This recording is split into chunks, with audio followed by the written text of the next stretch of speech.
Timelines बहुत छोटी है। ट्रेनिंग ऐसी होती है कि उस टाइम पैनिक और इमोशंस की कोई जगह नहीं होती। अगर आपको दुश्मन की पोजीशन एक्यूरेटली पता लग गई फिर वो दुश्मन कुछ मिनटों का मेहमान रह जाता है।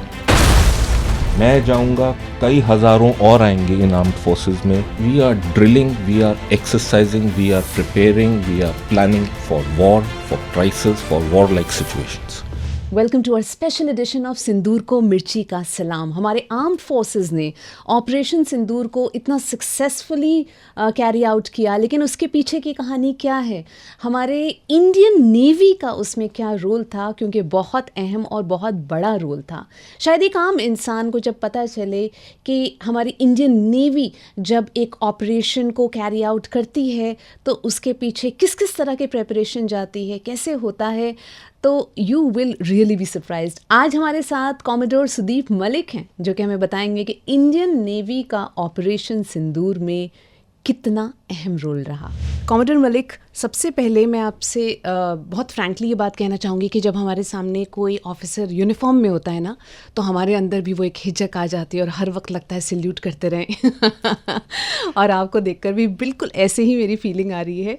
मैं सबसे पहला सवाल ये पूछना चाहती हूँ कि ऑफ कोर्स जब आप यूनिफॉर्म पहनते हैं तो आपके अंदर भी एक जज्बा अलग सा आ जाता होगा, लेकिन जैसा आप बता रहे थे कि नॉर्मल ज़िंदगी में भी जब एक ऑफिसर यूनिफॉर्म पहन लेता है उसके बाद उसका हाव भाव, ज़िंदगी जीने का तरीक़ा में डिसिप्लिन आ जाता है, एक फॉर्मल चीज़ आ जाती है। तो जैसे आप घर में बैठे हैं और आपको पानी चाहिए तो हम कहते हैं प्लीज़ एक बोतल पानी दे दीजिएगा, कि आप उसको भी बहुत फॉर्मल लहजे में कहते हैं? देखिए, मैं शादीशुदा हूँ जी, तो हमारे घर में जो होम मिनिस्ट्री है उसके रूल्स बहुत क्लियर हैं। पानी चाहिए खुद जाके उठाइए और पीजिए। घर के अंदर कोई ऑर्डर मेरा चलता नहीं है। मेरे बच्चे भी दोनों फौज में नहीं हैं तो उन पे भी मेरा ज़्यादा कुछ ऐसा ऑर्डर चलता नहीं है। तो घर के अंदर तो फॉर्मल अगर मैं रहना भी चाहूँ तो बहुत देर रह नहीं सकता।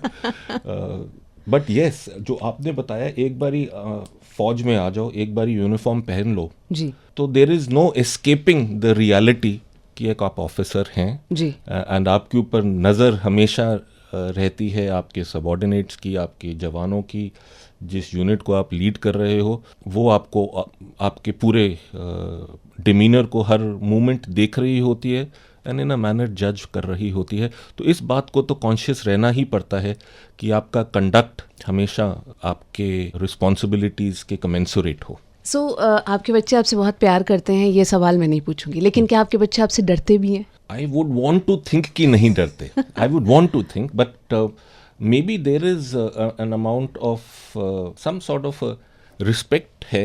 जी, मेरा बेटा मेरे से बहुत प्यार तो करता है, but there is a sort of deference which I sense. बेटी मेरी प्रिंसेस है तो वो डेफरेंस भी कम ही सेंस करता हूँ। वो she takes much more of that free hand with her father which I enjoy, which I love. Right.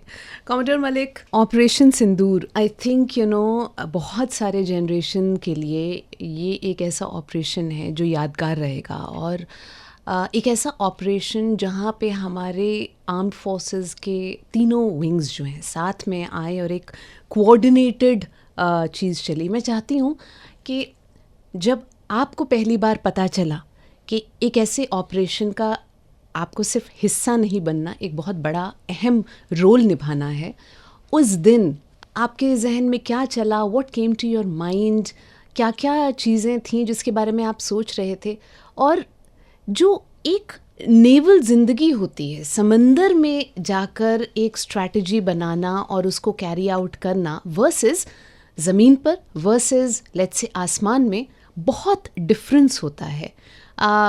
मुझे ऐसा लगता है कि जिस तरह से हम फिल्मों में देखते हैं, अगर हमें कोई स्ट्रैटेजी बनानी है, एक अटैक प्लान करना है, तो सड़क पे हमें पता होता है कितने किलोमीटर्स हैं, कहाँ से मुड़ेंगे, गाड़ी यहाँ जाएगी, वो होगा, व्हाटएवर। लेकिन समंदर में ये सारी चीज़ एक बहुत डिफरेंट बॉल गेम होती है। तो मैं चाहती हूँ कि आप थोड़ा सा एक आम इंसान को उस पूरे चैलेंजेस, उस दिन, उस ऑपरेशन के बीच से नेविगेट करते हुए ले जाएं।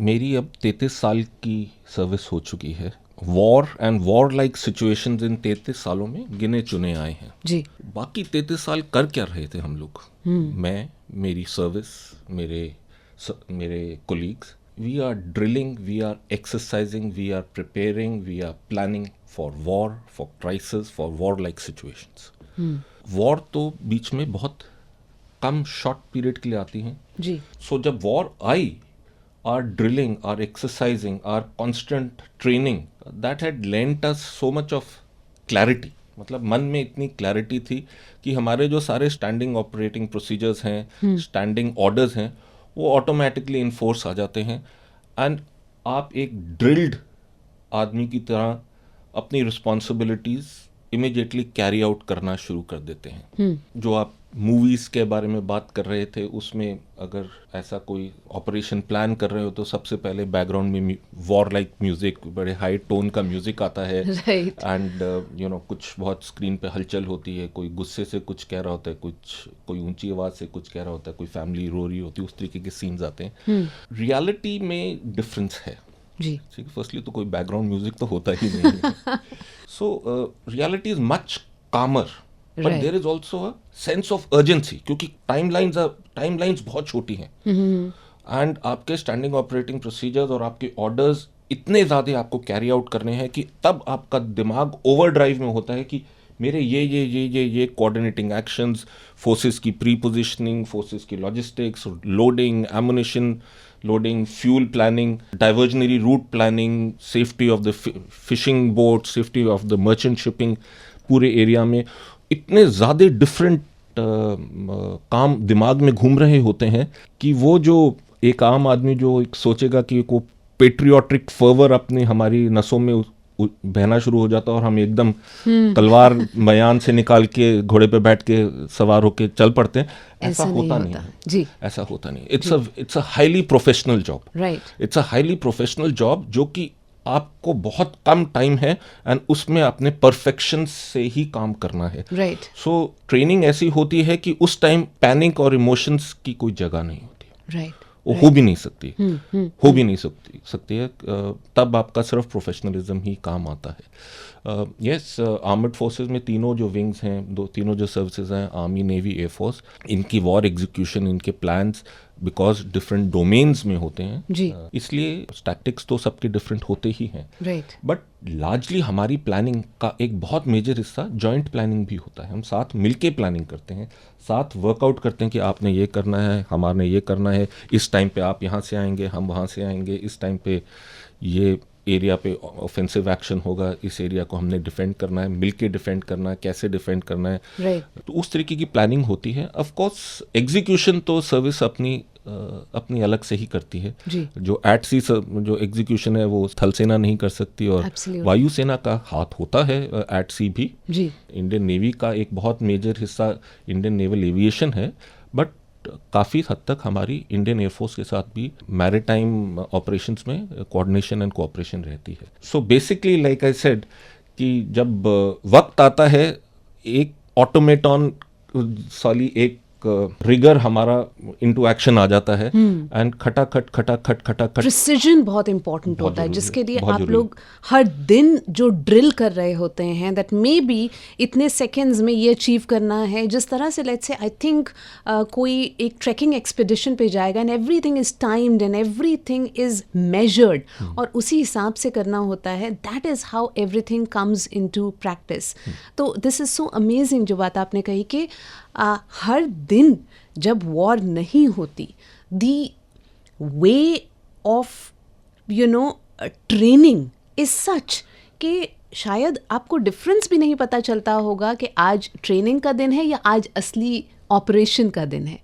ऑपरेशन सिंदूर के वक्त हमारे नेवी का क्या रोल था, हमारे क्या चैलेंजेस थे, हमारे क्या गोल्स थे, अगर उसके बारे में आप थोड़ा बताएं।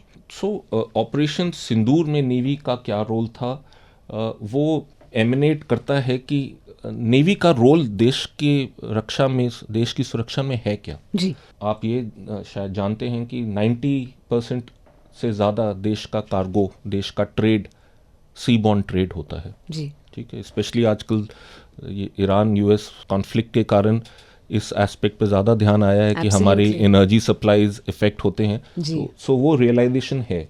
बट ये तो काफ़ी टाइम से है कि it is the navy which protects the Nations trade. Right. That protection of the nation's trade remains in war.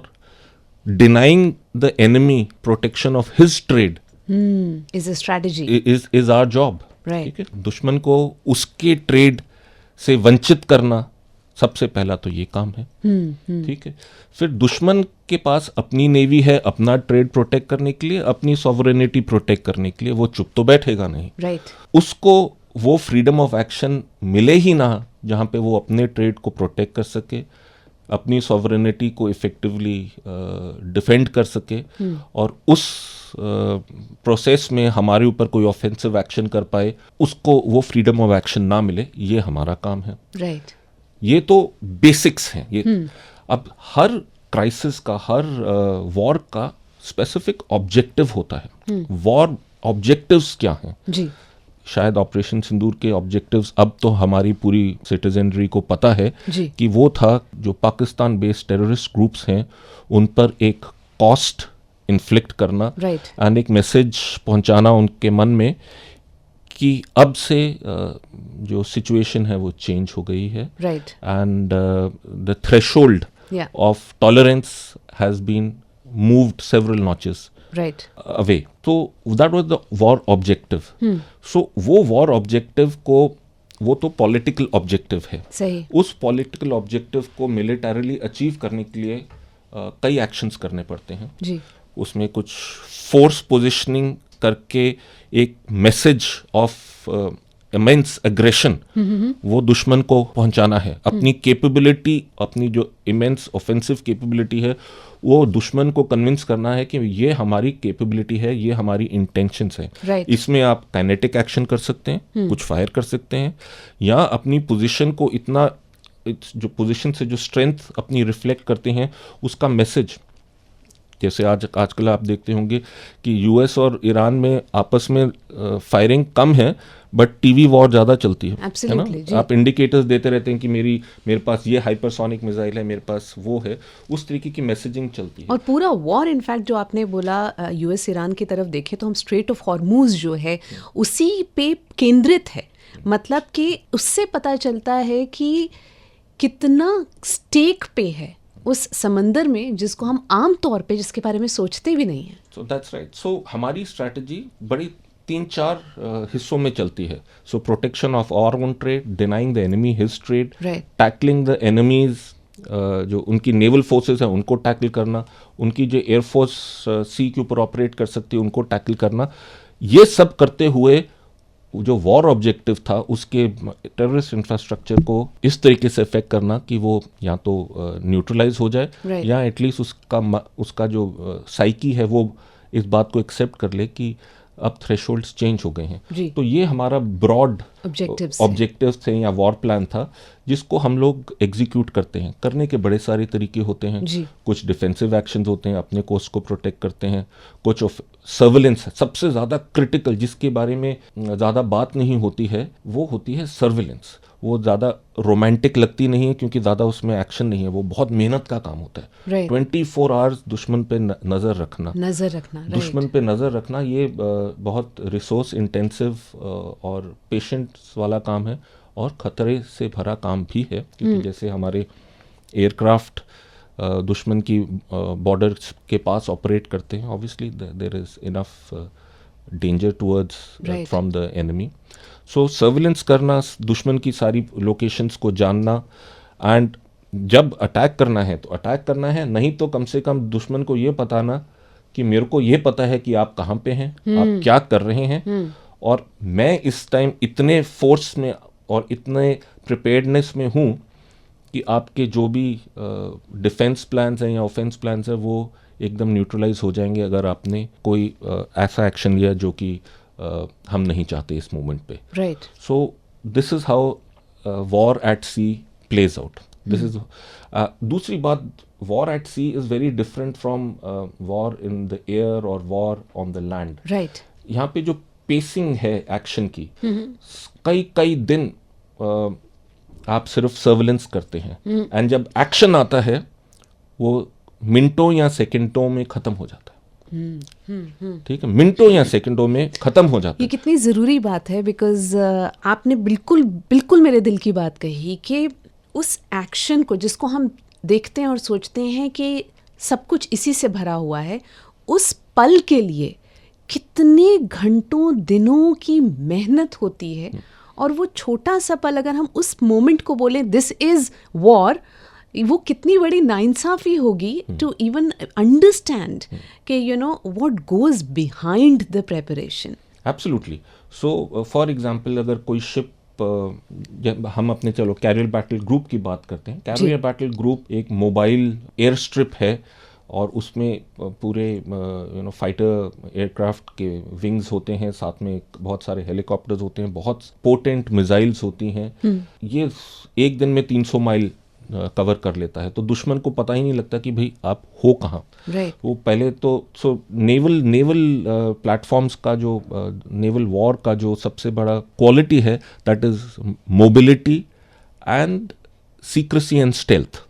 So at any moment of time आपको पता ही नहीं है कि वो एयर स्ट्रिप है कहाँ। दिन में अगर 300 mile, that is about 550 kilometre अगर आप मूव कर रहे हो, तो आपको कहाँ ढूंढेगा, कहाँ पकड़ेगा, उसको क्या पता लगेगा कि एयर स्ट्राइक आने वाली कहाँ से आने वाली है। ठीक है, सो वो बात, so that means you are constantly moving. साथ ही साथ आप अपना सर्विलेंस बबल, अपने radars, sonars, surveillance aircraft operate कर रहे हैं। ठीक है, सो ये जो सर्विलेंस और जो अपने आप जो ऑपरेशनल टेम्पो हाई रखते हैं, उससे एक बैटल टेम्पो क्रिएट होता है जो कि दुश्मन कोप अप नहीं कर पाता है। दुश्मन उसको कोप अप नहीं कर पाता है, उसको इतने सारे डिसीजन डिलेमास हो जाते हैं कि कहाँ से क्या होने वाला है, वो उसका जो अपना ऑपरेशनल टेम्पो ब्रेक हो जाता है।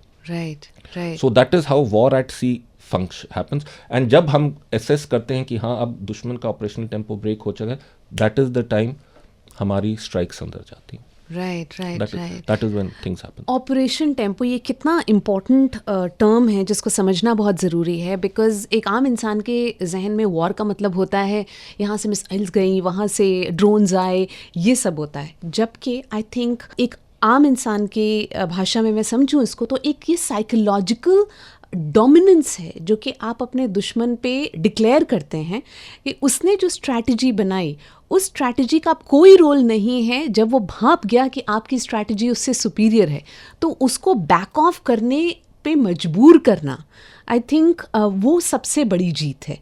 एंड हम जब समंदर में देखते हैं, जैसे ज़मीन पे लेट्स से एक वॉर को कंडक्ट करने के लिए हमारे पास बहुत सारे तरीक़े होते हैं कि हम इसके पीछे छुप जाएं, हम पहाड़ के पीछे एक रेफ्यूज ले लें। You can actually plan that, but I don't think समंदर के अंदर ये पॉसिबल है कि आप जो है अपने दुश्मन से छुपें या फिर एक कवर लें। Everything is right there.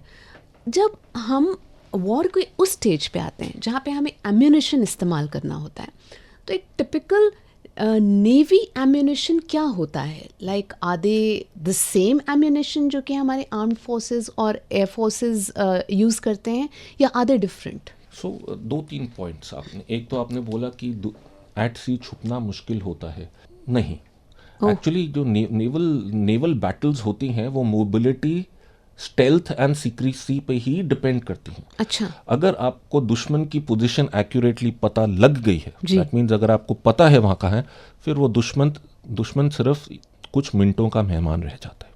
क्योंकि अगर आपको उसकी लोकेशन पता है, तब तो आप उस पर मिसाइल दागेंगे ही। राइट। सिमिलरली अगर आपकी अपनी पोजीशन पता लग गई है, तो दुश्मन की मिसाइल आएगी ही, उसमें कोई डाउट नहीं है। समंदर के अंदर समुंदर में सबसे पहले आपको ये जानना जरूरी है कि the distances involved are colossal. So India की पाकिस्तान के साथ कुछ 100 किलोमीटर का बॉर्डर है, जिसमें से कुछ पार्ट्स एक्टिव हैं, कुछ पार्ट एक्टिव नहीं हैं। सो आप एक बैटल फ्रंट को एक इन द सेंस एक बैटल फ्रंट को डिफेंड करते हैं, distances are in some kilometers, right? Whereas at sea, distances are in several 100 और several thousand square kilometers. Okay तो एक needle in a hey stack को ढूंढने वाली बात होती है. And therefore mobility comes in. अगर मैं बोलता हूँ कि अगर मेरा कैरियर बैटल ग्रुप दिन में 300 माइल ट्रैवल कर सकता है, वो कौन सी डायरेक्शन में 300 माइल ट्रैवल करने वाला है, आके ढूंढो. राइट ठीक है. So mobility and stealth and secrecy are paramount. ठीक है. एम्यूनेशन कैसा यूज होता है? Against surface ships, surface to surface missiles होती हैं, कई 100 किलोमीटर रेंजेस की मिसाइल्स होती हैं. Against land targets again supersonic missiles होती हैं. आपने ब्रह्मोस का नाम पक्का सुना होगा. राइट कई 100 किलोमीटर रेंज की मिसाइल्स होती हैं. अगेंस्ट सबमरीन्स हमारे पास टॉर्पीडोज होते हैं, सबमरीन्स को ढूंढने के लिए सोनार्स होते हैं. And against aircraft surface to air missiles होती हैं. ये तो लॉन्ग रेंज प्रिसीजन वेक्टर्स हैं. हमारे पास लेसर रेंज की नॉर्मल गन्स होती हैं, जो कि कैनन, अगर आपने वर्ड सुना हो तो आप कैनन से समझ सकते हैं. तो शिप्स पे भी कैनन्स लगी होती हैं. So type of ammunition is largely same. Air force के पास भी मिसाइल्स हैं, आर्मी के पास भी मिसाइल्स हैं, तो नेवी के पास भी मिसाइल्स हैं. राइट उनके लॉन्च मैकेनिज्म्स थोड़े डिफरेंट होते हैं. टारगेट्स किन पे फायर हो रही हैं वो थोड़े डिफरेंट होते हैं. टारगेट्स को आप अक्वायर कैसे कर रहे हैं वो डिफरेंट होते हैं. बट जनरली वेक्टर्स सिमिलर हैं. जैसे आर्मी, नेवी, एयरफोर्स तीनों के पास ब्रह्मोस है. राइट आर्मी, नेवी, एयरफोर्स तीनों के पास MR SAM है. सो उस तरीके से कॉमनैलिटी है. कॉमरेड मलिक, ऑपरेशन सिंदूर के बारे में एक ऐसी बात जो आपको हमेशा याद रहेगी, you know, which is the special moment for you. There not one special moment which I can really pinpoint. एक तो यही जो आपको मैंने पहले बताया कि 33 इयर्स में हमारे जो काइनेटिक एक्शंस बहुत कम आते हैं. सो वो एक satisfaction to have been a part of a successful near war जी सिचुएशन, वो तो है ही.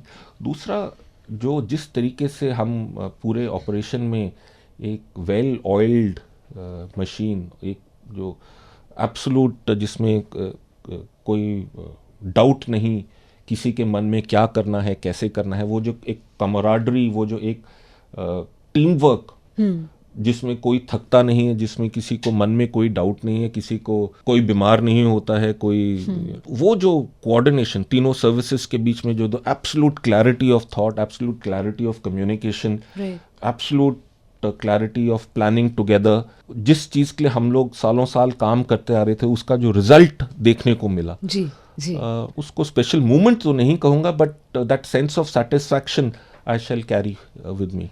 राइट.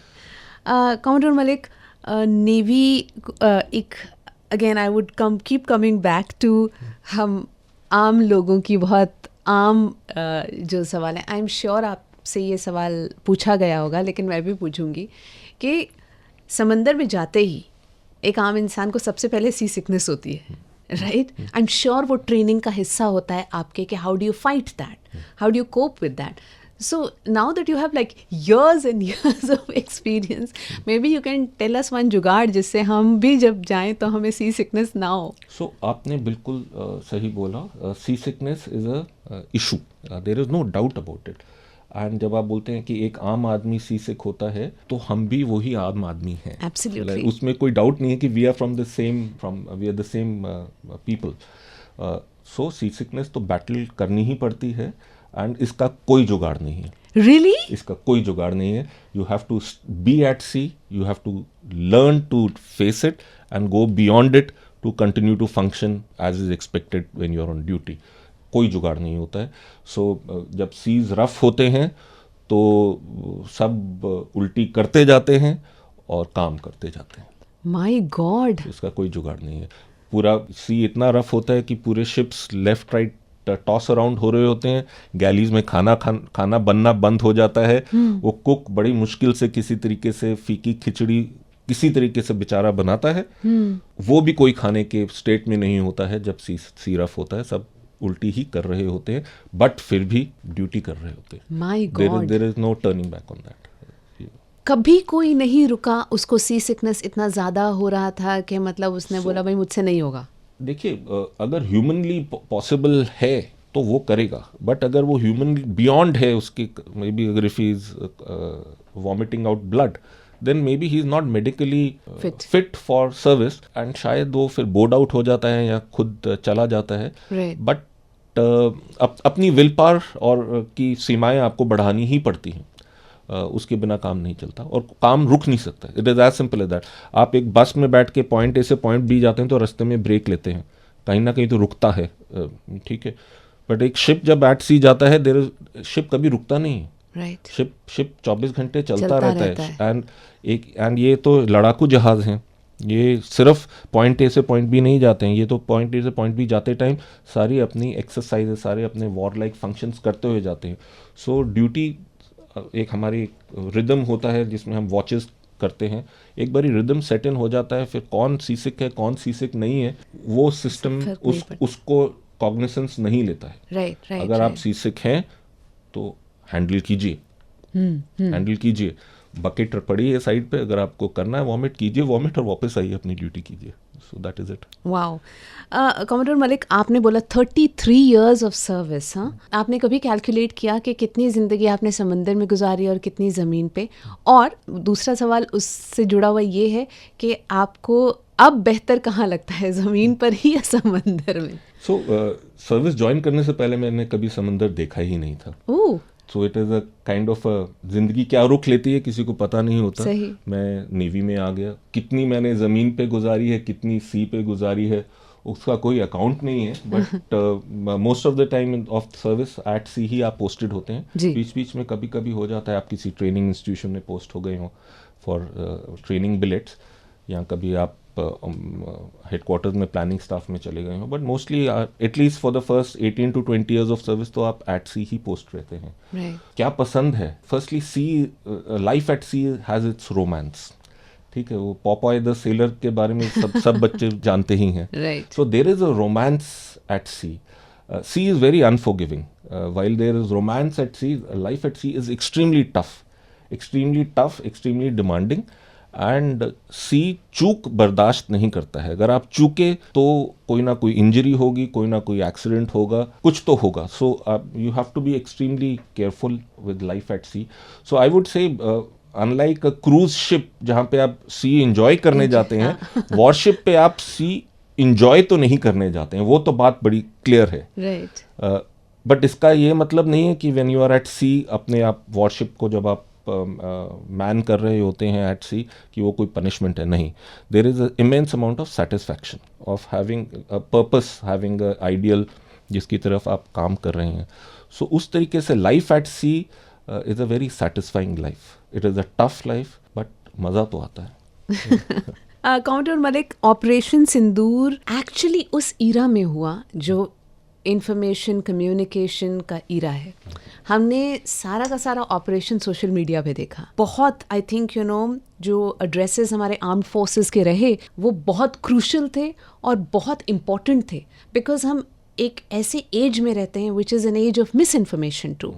आपके लिए वॉर और एक आम इंसान के लिए वॉर बहुत दो अलग चीज़ें हैं. आप जिसको एडवर्सरी या एनिमी कहते हैं, एक आम इंसान जिसको एनिमी और एडवर्सरी कहता है, और जैसे वो समझता है और आप समझते हैं, उसमें ज़मीन आसमान का फ़र्क होता है.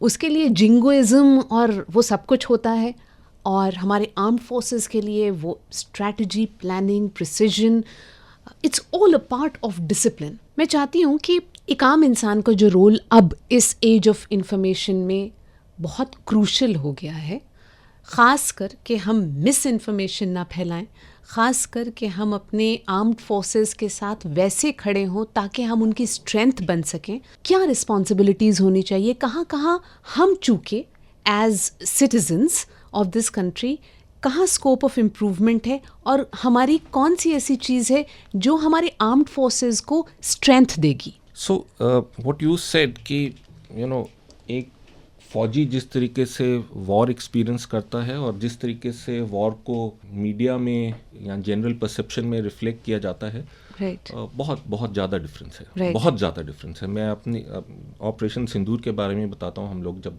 ऑप्स रूम में होते थे, ऑब्वियसली ऑप्स रूम में एक टीवी पे, बाकी तो बहुत हाई इन्फोसेक रूल्स होते हैं, बट एक टीवी पे न्यूज़ तो पक्का चल रही होती है, जस्ट टू बी अवेयर कि ऑप्स रूम के बाहर क्या चल रहा है. Right.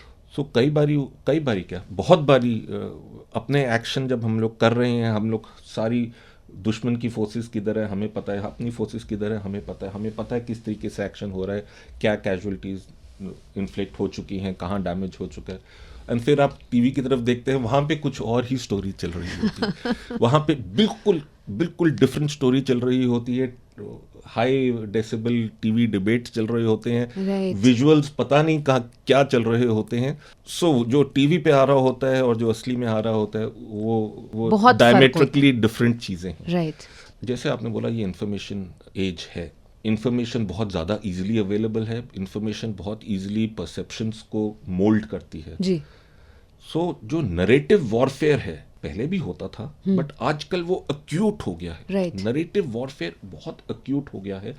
सो ये जो परसेप्शन मैनेजमेंट को मोल्ड करती है मीडिया, जिसमें से टीवी, रेडियो, सोशल मीडिया, ये बहुत क्रिटिकल एलिमेंट्स हैं, जी तो उनका रोल बहुत एमिनेंट है, बहुत इम्पॉर्टेंट है।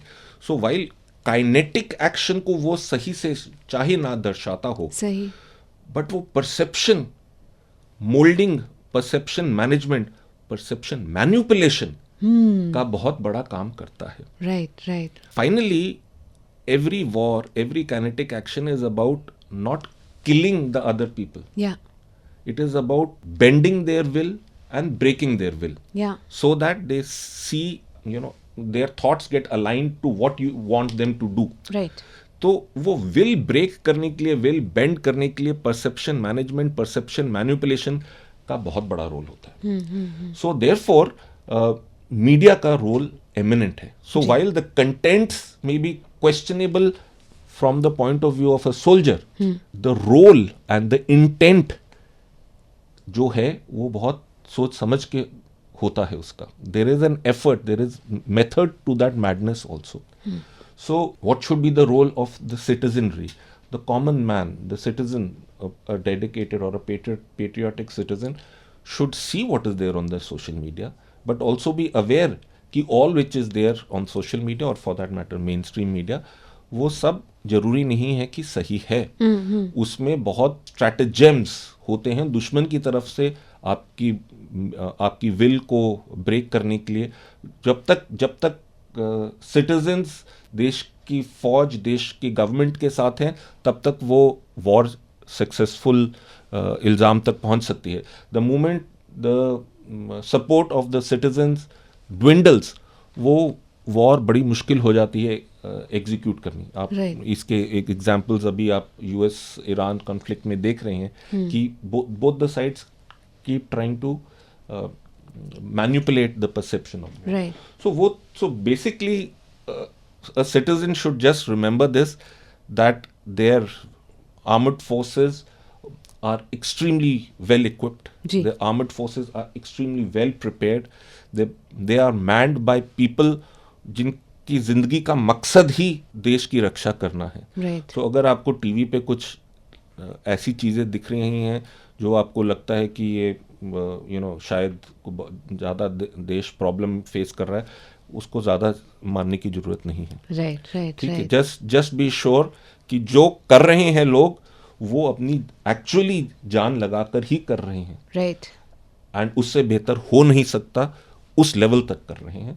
सो it's okay, be a part of whatever TV debates which are going on. अगर आपको अच्छा लगता है टीवी डिबेट्स को फॉलो करना, करिए। अगर आपको अच्छा लगता है ट्विटर वॉर करना, पक्का करिए, but do it with a pinch of salt. Yeah, absolutely. And I think I'll just add to that कि बिल्कुल वो सब चीज़ें करनी of course आपकी मर्ज़ी है कीजिए, लेकिन हमारे आर्म्ड फोर्सेस के कम्युनिकेशन को सेंटर में रखिए, बिकॉज लगातार हमारे आर्म्ड फोर्सेस हमें अपडेट कर रहे होते हैं गवर्नमेंट हैंडल्स की तरफ से, अथॉरिटीज़ की तरफ से, उनके अपने स्पोक्स पर्सनस होते हैं।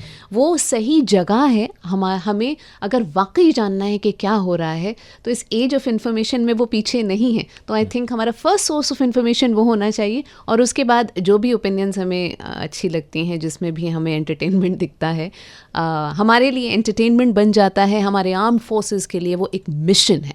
अगर हम भी थोड़ा सा उस मिशन की गरिमा को अपने दिल में रखेंगे, I think we will be able to act as more responsible citizens and be their strength.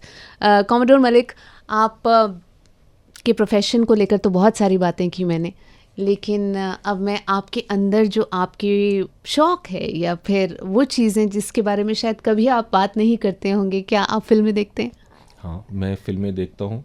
मैं नेटफ्लिक्स का बहुत शौकीन हूँ. अच्छा. And obviously latest Hindi movies आती हैं, अगर कुछ अच्छी थीम की हो तो मैं वो भी पक्का देखता हूँ. आपने लास्ट फिल्म कौन सी देखी? सो लास्ट फिल्म तो अभी धुरंधर देखना तो सबके लिए, मेरे लिए मोरलेस इंडिया में मैंडेटरी है. अगर धुरंधर नहीं देखी तो क्या देखा. बट साथ ही साथ एक और फिल्म भी आई थी 21, बहुत खूबसूरत फिल्म. ठीक है. सो वो भी तो लास्ट मेरे ख्याल से यही 2 बारी धुरंधर पार्ट 1 एंड पार्ट 2 एंड 21, सो ये देखी थी लेटेस्ट. और जब आपने 21 देखी तो वो जो उसका पूरा का पूरा जिस इमोशन पे और जिस चीज़ पे वो बेस्ड है, वो बहुत इम्पॉर्टेंट एक मर्म है, एक आई थिंक एक मैसेज है जो कि लोगों तक पहुंचना चाहिए. तो आई थिंक धुरंधर तो सबने देख ली, लेकिन 21 भी सबको देखनी चाहिए समझने के लिए कि क्या होता है ना. ऑफ कोर्स धर्मेंद्र जी की last film.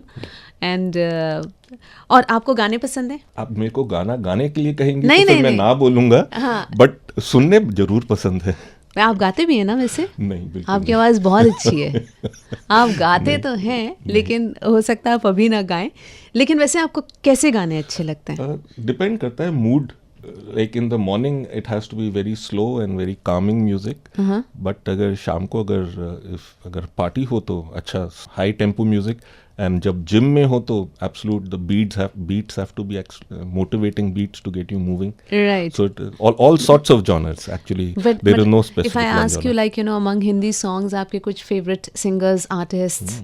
Now this is controversial if I say that, but I love listening to Atif Aslam. So and I love listening to Arijit Singh. Right. Yeah, those are the kind of music. जब मैं छोटा था तब नाजिया हसन. आप जैसा कोई मेरी जिंदगी में आए. The iconic songs. Absolutely. Yeah? And then Alisha Chinay I used to really follow Alisha Chinay. Right. So, those are the that was the kind of music I'll enjoy. Amazing. And what about English songs? Are you? Yeah, so English songs, हमारे time में तो ABBA used to be our favorite. Then we used to have Bangles, used to have John Bon Jovi, yes, Michael Jackson, Sting and Michael Learns to Rock. Michael Learns. Oh my God! So you seem to be like a 90s kid, huh? Yes. Okay. So yes. If you want to know my age, yeah. Okay. So I grew up in the 80s and 90s. Yes. So 90s की बहुत memories हैं आपकी. है, बिल्कुल है. Lovely, superb. Any song that you want me to play on radio? एक मिल्खा भाग का गाना है. Right. जिंदा. वो आप जिम में सुनते हैं या फिर जब आप किसी मिशन पे निकल रहे होते हैं तो आप सुनते हैं? नहीं, मिशन पे निकलते टाइम तो शायद नहीं, बट यस जिम में पक्का. In any case, the beat is great. Yeah. And the spirit, the vibe is something which matches with my line of thinking. Absolutely. So I enjoy. Superb. Any one person जिनसे आप इस जिंदगी में मिलना चाहेंगे, अभी तक नहीं मिले, who has maybe inspired you या calmed you down, बस आपकी ख्वाहिश है कि आप उनसे मिलें? मे बी अगर मैं बचपन में होता तो 2-3 नाम पक्का लेता. एस्ट्रोनॉट राकेश शर्मा का नाम पक्का लेता. But now one is seen enough that ऐसा कोई स्पेसिफिक आइडल या आइडियल है नहीं कि भाई मैं उससे मिलता तो ऐसा होता या वैसा होता. Not really. But maybe just but I appreciate different qualities about different people. जी. Okay, now you're in the radio and perhaps in the entertainment industry. जी. Amitabh Bachchan, I really appreciate his poise. Yeah. Virat Kohli, I just appreciate his way he handles pressure. Dhoni, how can he keep that flair and charisma even when he's under so much of pressure? Right. Prime Minister Modi, the way he swims against the tide. Right. हर कोई swimming with the tide की बात कर रहा होता है. President Murmu, from such humble backgrounds, and where is she today? Right. So her there are different things even within my own service. My own chief of naval staff is somebody I idolize. Right. So and luckily for me in life मैं इन सबसे मिल चुका हूँ actually. इन सबसे मिल चुका हूँ. So as such कोई अब वो specific I can't really pinpoint a name. Yeah. Right. Superb. The only thing I think हम लोग महसूस करने की कोशिश करते हैं वो जज्बा जब इस तरह की कोई चीज़ होती है. हर 15 अगस्त 26 जनवरी हर बार जब हम नेशनल एंथम गाते हैं तो पता नहीं क्या है लेकिन गूस बम्प्स आ जाते हैं. ऐसा लगता है कि ये कैसे हुआ कि इतने बड़े घर के हम सब फैमिली मेम्बर्स हैं और हमारे नेशन हमारे देश की जिम्मेदारी हर कंधे पर है. वो सेंस ऑफ जिम्मेदारी भी है और वो सेंस ऑफ एक प्राइड भी है कि हम इतने खूबसूरत मुल्क में रहते हैं जहाँ पे इतने रंग के फूल हैं और एक बागीचा है और हम सब साथ हैं. और जब भी इस तरह का एक वक्त आता है जहाँ पे देश की सुरक्षा की बात होती है तो दिल घबराता ही नहीं है. और वो इसलिए क्योंकि आप हैं, आप लोग हैं, हमारे आर्म्ड फोर्सेस हैं. तो बहुत शुक्रिया, बहुत बहुत शुक्रिया हमको वो सुकून देने का जो कि कोई कहीं का भी दुश्मन हो कभी हिला नहीं सकता. तो thank you so much. So thank you, Saima, for reposing your trust in your armed forces. I assure you this, that your trust is not misplaced. The organizational strength of the Indian armed forces is immense. मैं जाऊंगा कई हज़ारों और आएंगे इन armed forces में जो कि इस देश की रक्षा के लिए उतने ही तत्पर रहेंगे जितना मैं और मेरे से कई साल पहले जितने सारे फौजी आए हैं. सो हमारी जो ऑर्गेनाइजेशनल स्ट्रेंथ है, जो जिस तरीके से कॉन्टिन्यूटी मेंटेन रहती है, हमारी देश के प्रति जो लॉयल्टी, देश के प्रति जो इंटायर डेडिकेशन है, वो अनकॉम्प्रोमाइजिंग है. उसमें तो कोई डाउट नहीं है. उसमें एब्सोल्युटली कोई डाउट ना मेरे मन में है, ना ही किसी सिटीजन के मन में होना चाहिए. एंड यस, आपने जब ये बोला कि ये देश इतना सुंदर है, navy they say join the navy and see the world, and that is true. Navy gives you immense opportunity of going around the world. I have been to dozens of countries, but अपना देश ही है. Absolutely अपना देश है. जो आपने बोला कई तरीके के फूल हैं, वो हर फूल की खुशबू अलग है. हर फूल, उस हर खुशबू का मज़ा अलग है. मेरे देश की खुशबू अलग है. सो उसमें तो you right. More power to you and जय हिंद. Thank you so much. जय हिंद.